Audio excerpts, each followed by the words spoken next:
बिस्मिल्लाहिर्रहमानिर्रहीम।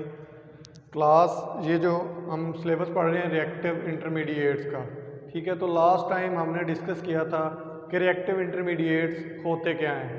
उसके बाद हमने इसमें देखा था कि रिएक्टिव इंटरमीडिएट की क्लासेस कौन कौन सी है। कार्बन के जो रिएक्टिव इंटरमीडिएट्स हैं हमने उनकी क्लासेस को डिस्कस कर लिया था, ठीक है। तो उसके अलावा हमने कार्बीन के बारे में पढ़ा था। ये एक टाइप है रिएक्टिव इंटरमीडिएट के। कार्बन के जो रिएक्टिव इंटरमीडिएट्स हैं उनमें एक टाइप है कार्बीन की। तो हमने कार्बीन के बारे में इंट्रोडक्शन पढ़ा था कि कार्बीन होते क्या हैं। उसके अलावा हमने उसकी क्लासिफिकेशन पढ़ी थी कि कुछ सिंगलेट कार्बीन होती हैं, कुछ ट्रिपलेट कार्बीन होती हैं, उनके बारे में डिस्कस किया था, ठीक है। तो आज हम देखते हैं जनरेशन ऑफ कार्बीन, कि कार्बीन को कैसे हम जनरेट कर सकते हैं। तो उसके लिए ये चीज़ें मैं आपको लिखवाता जाता हूँ, तो आपने ये साथ साथ लिखते जानी है, राइट डाउन कर लेनी है, ठीक है जी। तो कार्बीन बेसिकली होता क्या है, कार्बन का एक इंटरमीडिएट होता है, ठीक है। तो इसको जनरेट करने के डिफरेंट मेथड्स हैं, ठीक है। इनको कंसर्टेड रिएक्शन में भी हम जनरेट कर सकते हैं, ठीक हो गया। एलिमिनेशन रिएक्शन भी होते हैं कार्बीन को जनरेट करने के लिए, ठीक हो गया। उसके अलावा हम कार्बेनाइन रेडिकल या कार्बोनियम आयन इंटरमीडिएट के थ्रू भी इसको जनरेट कर सकते हैं। लेकिन नॉर्मली कार्बेनाइन रेडिकल और कार्बोनियम आयन की जो स्ट्रेटजी होती है ना जनरेशन की, वो बाज़ औक़ात ऐसे होता है कि वो कार्बीन नहीं बनाते, ठीक है।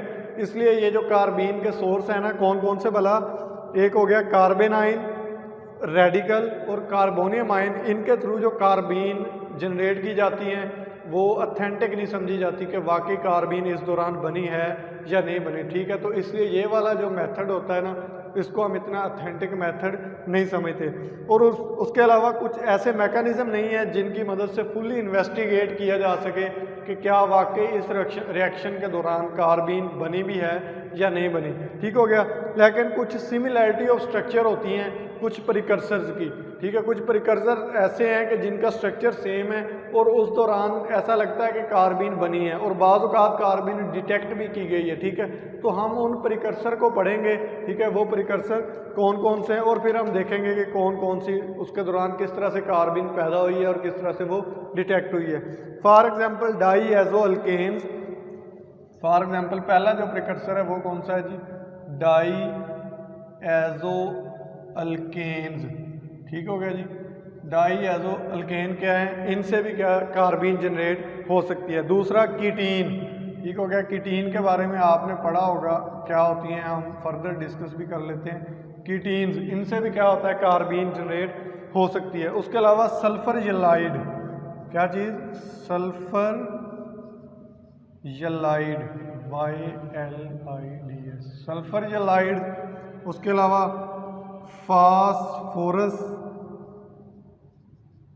यलाइड्स, इनसे भी क्या होता है, कार्बीन जनरेट की जा सकती है, ठीक है। ये कुछ प्रिकर्सर हैं जिनमें स्ट्रक्चर सिमिलरिटी है और ये कहा जाता है कि इनमें इनसे कार्बीन जनरेट हो जाती है, और इनको डिटेक्ट भी किया गया कि कार्बीन जनरेट हुई है या नहीं हुई, ठीक हो गया। उसके अलावा large number of routes are in which carbene can be synthesised, ठीक हो गया जी। लार्ज नंबर ऑफ रूट्स कौन कौन से हैं, फॉर एग्जांपल पहला है जी इन्वॉल्विंग हेलोजिनो का कंपाउंड्स। हेलोजिनो कंपाउंड्स यानी हेलोजन्स होती हैं उनमें, हेलोजिनो कंपाउंड्स विद बेसेस, यानी बेस के साथ रिएक्ट करते हैं हेलोजिनो कंपाउंड्स, और मेटल्स, या मेटल्स के साथ जब रिएक्ट करते हैं तो उस दौरान भी कहा जाता है कि क्या चीज़ बनी है, कार्बीन बनी है, ठीक हो गया। But in many it is doubtful where free carbene is formed और नॉट। लेकिन इनमें से बहुत से ऐसे हैं जहां डाउटफुल है कि फ्री कार्बीन बनी भी है या नहीं बनी, ठीक है। कार्बीन में बी कॉम्प्लिकेटेड विद मेटल और हेल्ड इन सॉल्वेंट केज। बाज़ का जब हम मेटल के साथ ये वाली जो स्ट्रेटजी लगाते हैं ना कि हेलोजिनो कंपाउंड से कार्बीन बनाते हैं, तो जो कार्बीन होती है वो मेटल के साथ क्या कर जाती है, रिएक्ट कर जाती है और केज बना देती है, ठीक हो गया। बाज़ औक़ात वो हेल्ड इन सॉल्वेंट के साथ वो रिएक्ट कर देती है, केज बना देती है। या विद द सॉल्ट और the intermediate may be a organometallic compound. और बाज़ का इनमें क्या होता है, इसका ये ड्रॉबैक है हैलोजिनो कंपाउंड से कार्बीन बनाने का कि क्या जो रिएक्टिव इंटरमीडिएट हो सकता है वो क्या हो सकता है, ऑर्गेनो मेटेलिक कंपाउंड। क्या हो सकता है वो, ऑर्गेनो मेटेलिक कंपाउंड। यानी मेटल रिएक्ट करती है ना तो कार्बीन नहीं बनती, ऑर्गेनो मेटेलिक कंपाउंड बन सकता है हैलोजिनो कंपाउंड के साथ, इस तरह के मेथड से कार्बीन बनाने में। तो वो जो ऑर्गेनो मेटेलिक कंपाउंड होता है उसको हम कहते हैं कार्बेनाइड। उसको क्या कहते हैं हम, कार्बेनाइड। ठीक हो गया जी। ये एक स्ट्रेटजी है, मेथड है क्या कार्बीन बनाने का, लेकिन इसका ड्रॉबैक क्या है कि इसके दौरान कार्बेनाइड बन सकता है। ठीक है, तो ये भी इतना यूजफुल मेथड नहीं होता कार्बीन बनाने का। ठीक है, ये वाले जो मेथड है, ये वाले जो प्रिकर्सर के हैं, ये क्या है, मोस्ट यूजफुल है। ठीक है, और ये क्या है, बेस्ट सिंथेटिक मेथड होते हैं कार्बीन को सिंथेसाइज करने के। ठीक हो गया। तो अब हम देखते हैं इनमें से एक एक इन प्रिकर्सर को उठाते हैं और उसका हम देखते हैं कि कैसे कैसे कार्बीन इससे बनती है। ठीक है, तो ये मैं मिटा रहा हूँ और देखते हैं हम किस तरह से कार्बीन बनती है। तो पहला हम एक इसकी टाइप ले लेते हैं, आपने हेडिंग दे देनी है जी कार्बीन कैसे बनती है। पहला हेडिंग है जी अल्फा जनरेशन, 1 एलिमिनेशन। पहला मेथड कौन सा है, अल्फा जनरेशन। ठीक हो गया, और इसको हम वन एलिमिनेशन भी कह सकते हैं कि एलिमिनेशन रिएक्शन होता है तो इस दौरान क्या होता है, कार्बीन बनती है। तो रिएक्शन क्या है, वो रिएक्शन आपने साथ साथ लिखते जाना है। ठीक हो गया जी। CHCl3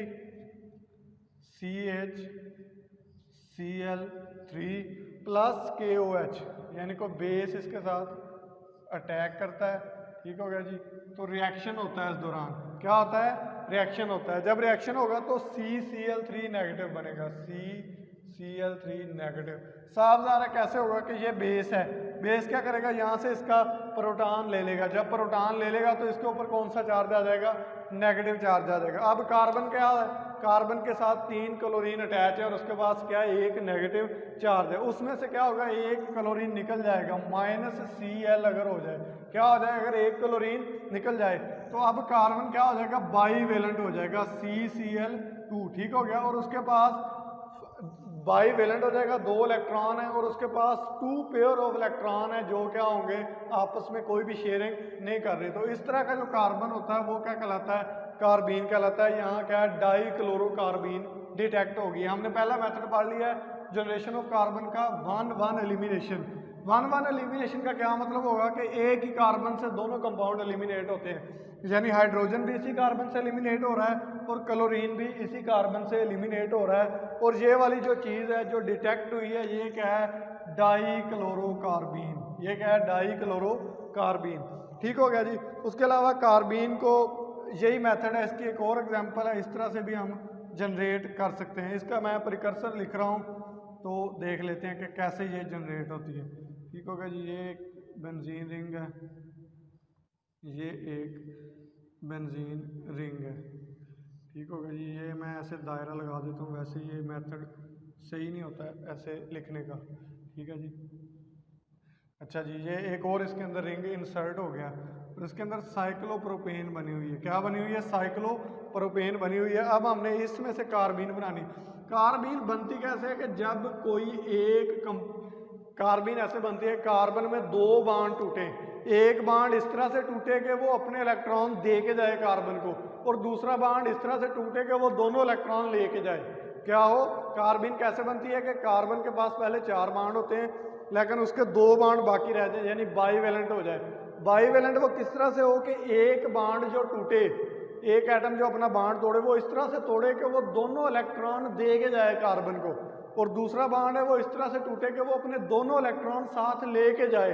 तो वो जो पीछे चीज़ बचती है वो क्या होती है, कार्बीन। अब इसमें देखते हैं, इसमें अगर हम देखें तो इस तरह से कार्बीन बन सकती है कि ये वाला बांड है ये इधर शिफ्ट हो जाए और ये वाला बांड इधर शिफ्ट हो जाए। ठीक है, तो इस इधर इधर मिथाइलिन बन जाएगी। क्या बन जाएगी, मिथाइलिन कार्बीन बन जाएगी। इसको हम ऐसे लिख सकते हैं, CH2 और 7। इस तरह से कार्बीन को लिखने का तरीका ये होता है कि एक डॉट इधर एक डॉट इधर, तो ये किसका स्ट्रक्चर बन जाता है, ये कार्बीन का स्ट्रक्चर बन जाता है। और उसके साथ जो प्रिकर्सर बनेगा वो क्या होगा, वो ये वाला होगा कि बेंजीन का रिंग है इधर ऊपर, ठीक है जी, नीचे भी बेंजीन का एक रिंग है और साथ में भी बेंजीन का एक रिंग है, और इधर क्या आ गया है, डबल बॉन्ड आ गया। क्या आ गया है, डबल बॉन्ड आ गया, ठीक है। तो ये रेजोनेटिंगली स्टेबल स्ट्रक्चर है। यहाँ से निकलने की वजह क्या है कि ये वाला जो कंपाउंड बना है ये क्या है, इसमें रेजोनेंस है और ये मोर स्टेबल है। और ये क्या है, हमारे पास कार्बीन डिटेक्ट हो गई है। क्या हो गया है, कार्बीन डिटेक्ट हो गई है, ठीक है जी। ये हमने 2 मेथड इसके पढ़ लिए। उसके बाद सेकंड ये क्या था, अल्फा जनरेशन या 1-1 एलिमिनेशन मेथड। उसके बाद अगला मेथड क्या है, हम वो डिस्कस कर लेते हैं। ये मेथड हैं, ये मैं आपको साथ साथ ये करवाता जाऊंगा, आपने नोट करते जाने हैं, ठीक है। तो ये आपके नोट्स बन जाएंगे, फिर आपको ये फ़ायदा देंगे। अगली हेडिंग दे देनी है डिसइंटीग्रेशन ऑफ कंपाउंड्स। हेडिंग क्या है अगली, डिसइंटीग्रेशन ऑफ कंपाउंड्स, यानी डिसइंटीग्रेशन। डिसइंटीग्रेशन क्या होता है, यानी कोई बांड तोड़ना। किस तरह से तोड़ना कि एक बांड वो इस तरह से टूटे कि दोनों इलेक्ट्रॉन कार्बन को दे जाए, दूसरा बांड इस तरह से टूटे कि दोनों इलेक्ट्रॉन वहाँ से ले जाए। एग्जाम्पल क्या है, फॉर एग्जाम्पल हमारे पास एक कंपाउंड है, इधर आर है, कोई सब्स्टिट्यूएंट है, इधर भी आर है, इधर क्या है, डबल बांड है, और जी क्या है, कोई एक कंपाउंड है जो डबल बांड है, कार्बन के साथ जुड़ा हुआ है, ठीक है। अब हमने इसकी डिसइंटीग्रेशन करनी है, तो डिसइंटीग्रेशन कैसे होगी, कार्बीन बनाना है कि ये वाला जो बांड है वो इसके पास आया और ये वाला बांड यहाँ से निकल गया, दोनों बांड यहाँ से टूट गए, तो जो चीज़ बनेगी पीछे वो बाकी क्या रह जाएगी, वो कार्बीन होगी। क्या होगी, ये कार्बीन होगी, ठीक हो गया जी, इस तरह से।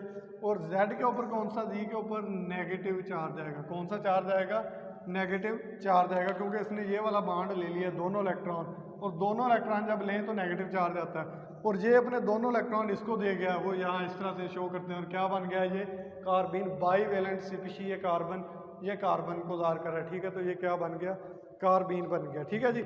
आगे चलते हैं, हम इसके फर्दर मेथड देखते हैं। इसके अलावा कुछ एग्जांपल होती हैं कार्बीन की, वो देख लेते हैं। CCl2 डाई क्लोरोकार्बीन हो सकती है, ठीक है। उसके अलावा CBr2 भी हो सकती है। कार्बीन की एग्जांपल देखें, CBr2 यानी डाई ब्रोमोकार्बीन, ठीक हो गया जी। और इनके दौरान सिंगलेट भी हो सकती हैं, ये ट्रिपलेट भी हो सकती हैं। ये लास्ट टाइम हमने डिस्कस कर लिया था कि सिंगलेट क्या होती हैं और ट्रिपलेट क्या हो सकती है, ठीक हो गया जी। उसके बाद हम देखते हैं अगला method, generation of carbene from diazo alkane, ठीक है जी। अगली हेडिंग क्या है, जनरेशन ऑफ कार्बीन फ्रॉम, वो जो मैंने आपको बताया कि सिमिलर प्रिकर्सर से बनते हैं, वो वाला मेथड है ये, generation of carbene from diazo alkane. किससे कार्बीन को जनरेट करना है, डाई एजो अल्केन, ठीक हो गया जी। अब हम इसको देखते हैं डाई एजो अल्केन से कैसे बनते हैं, ठीक है। तो पहले हम इसकी एग्जाम लिखते हैं, एक मैं स्टार्टिंग मटीरियल लेता हूँ, RCH double bond N double bond N, ये क्या है, डाई एजो है। क्या है, ये डाई एजो है, और ये क्या है, अल्केन है, ठीक है। तो ये दोनों को मिला के क्या पढ़ेंगे, डाई एजो अल्केन। अब इससे हमने क्या करनी है, कार्बीन बनानी है। तो कार्बीन बनाने के लिए ये नाइट्रोजन के ऊपर नेगेटिव चार्ज होगा, क्योंकि इसका एक बांड क्या है, कम है, ठीक है। और इसके ऊपर क्या होगा, पॉजिटिव चार्ज होगा, क्योंकि इसका एक बांड क्या है, ज़्यादा है, ये डाई एजो अल्केन। अब इसमें से कार्बीन बनानी है, तो मैकेनिज्म देखते हैं कि कार्बीन कैसे बनेगी। तो उसके लिए ये रिएक्शन लिखते हैं, कार्बीन कैसे बनती है। तो सबसे पहले क्या करेगा, ये वाला जो नेगेटिव चार्ज है ये इधर अटैक करेगा, ठीक है, और ये वाला जो बॉन्ड है वो इधर शिफ्ट हो जाएगा, ठीक है। तो ये इस तरह से हम लिख सकते हैं इसको, RCH negative, single bond N positive, triple bond N, ठीक हो गया जी। अब उसके बाद क्या, अब ये क्या हुआ, एक बॉन्ड, दोनों इलेक्ट्रॉन इस कार्बन के पास आ गए। अब इसमें से क्या होगा, इसकी ब्रेक डाउन हो जाएगी। क्या होगी, ये थर्मली भी हो सकता है और फोटोलिटिकली भी हो सकते हैं, रिएक्शन दोनों तरह से हो सकते हैं। अब इसमें क्या होगा, ये N2 का एक स्टेबल मॉलिक्यूल है, ये इजीली ये वाला बॉन्ड यहाँ से टूट जाएगा और -N2 इजीली एक स्टेबल मॉलिक्यूल यहाँ से निकल जाएगा और पीछे जो चीज़ बच जाएगी वो क्या होगी, कार्बीन होगी। क्या होगी, वो कार्बीन होगी। ठीक है, ये क्या है, डाई एजो अल्केन का एक हमने रिएक्शन पढ़ लिया। ठीक है, अब इसको डिटेक्ट करना है कि ये वाली कार्बीन बनी भी है या नहीं। तो इसको डिटेक्ट करने के लिए किसी ओलिफिन के साथ यानी किसी डबल बॉन्ड के साथ हम रिएक्शन करवाते हैं तो साइक्लोप्रोपेन बनता है। क्या बनता है, साइक्लोप्रोपेन। तो ये वाला प्रोडक्ट बन जाता है। कौन सा प्रोडक्ट बन जाता है, ये जो मैंने लिख दिया। ठीक है, तो इसका मतलब है क्या, ये रिएक्शन, ये वाला बॉन्ड इधर, ये वाला बॉन्ड इधर, तो ये साइक्लोप्रोपेन रिंग क्या है, ये इस चीज़ की इंडिकेशन है कि वाकई यहाँ क्या है, कार्बीन बनी है। ठीक है, ये कार्बीन हमने किससे बनाई है, डाई एजो अल्केन से कार्बीन एक हमने बना ली है। ठीक हो गया जी। उसके अलावा इसकी एक फर्दर और एग्जांपल देख लेते हैं, डाई एजो अल्केन से कार्बीन कैसे बनती है। ठीक है जी, इसके लिए स्टार्टिंग मटेरियल लेते हैं। स्टार्टिंग मटेरियल है जी ये वाला मेरे पास, बेंजीन रिंग है, उसके साथ 5 मेंबर रिंग बना हुआ है, फिर एक बेंजीन रिंग है साथ अटैच। ठीक हो गया जी। अब मैं ये मिटा रहा हूँ, ये भी डाई एजो अल्केन की ही एग्जांपल है। ठीक है, और इधर क्या है, ये भी बेंजीन रिंग ही है बना हुआ। इधर double bond N, single double bond N, इसके ऊपर नेगेटिव है, इसके ऊपर पॉजिटिव, यानी डाई एजो अल्केन टाइप एक प्रिकर्सर है हमारे पास। इससे जो कार्बीन बनेगी हमने वो देखनी है कि इससे कार्बीन कौन सी बनती है। तो इसका मैकेनिज्म ट्राई करना है आपने खुद भी। पहले ये नेगेटिव चार्ज इधर आएगा और ये वाला बॉन्ड इस कार्बन के पास वापस आ जाएगा और ये वाला कंपाउंड बन जाएगा इसका, कि ये बेंजीन रिंग है। ये मैं इसको इसी तरह दायरे से ज़ाहिर कर रहा हूँ। ठीक हो गया जी। उसके बाद 5 मेंबर रिंग है, फिर एक बेंजीन रिंग है। ठीक हो गया। उसके बाद अब क्या होगा, नाइट्रोजन सिंगल बॉन्ड होगा और इधर क्या होगा, ट्रिपल बॉन्ड N होगा और इसके ऊपर क्या होगा, पॉजिटिव चार्ज, इसके ऊपर क्या होगा, नेगेटिव चार्ज। अब क्या होगा, यहाँ से ये वाला नेगेटिव इजीली यहाँ से ये वाला बॉन्ड टूट जाएगा। क्यों, क्योंकि नाइट्रोजन N2 क्या है, एक स्टेबल कंपाउंड है, ये यहाँ से निकल जाएगा और पीछे ये वाला जो कार्बीन है हमारे पास बन जाएगी। ठीक है, ये कार्बीन बनेगी। 5 मेंबर रिंग है ये वाला भी 6 मेंबर रिंग है और यहाँ इस कार्बन के पे क्या है, एक कार्बीन बन गई है। ठीक है, ये क्या हमारा एक सिंपल प्रिकर्सर था, उससे हमने कार्बीन बना ली है। ठीक है जी। उसके अलावा और भी कम मेथड्स हैं कार्बीन बनाने के, वो हम देख लेते हैं। नेक्स्ट मेथड कौन सा है, generation of carbene from N tosyl compounds. अगला मेथड कौन सा है जी, generation of carbene from N tosyl hydrazone. From, ये थर्ड मेथड होगा, N टोसाइल हाइड्राजोन। ठीक है जी। हाइड्राजोन होते क्या हैं ये भी हम डिस्कस करेंगे। ठीक है, हाइड्राजोन कैसे बनते हैं कि जब N मतलब किसी भी अल्काइल ग्रुप के साथ डबल बॉन्ड N और सिंगल बॉन्ड NHO और उसके साथ आगे एक टोसाइल ग्रुप लगाओ तो उसको हम कहते हैं N टोसाइल हाइड्राजोन। ठीक है, मैं इसका प्रिकर्सर ही ले लेता हूँ, आपको उससे समझने में आसानी रहेगी। ये R है, ये डबल बॉन्ड N है, ये सिंगल बॉन्ड NH है। ठीक हो गया जी।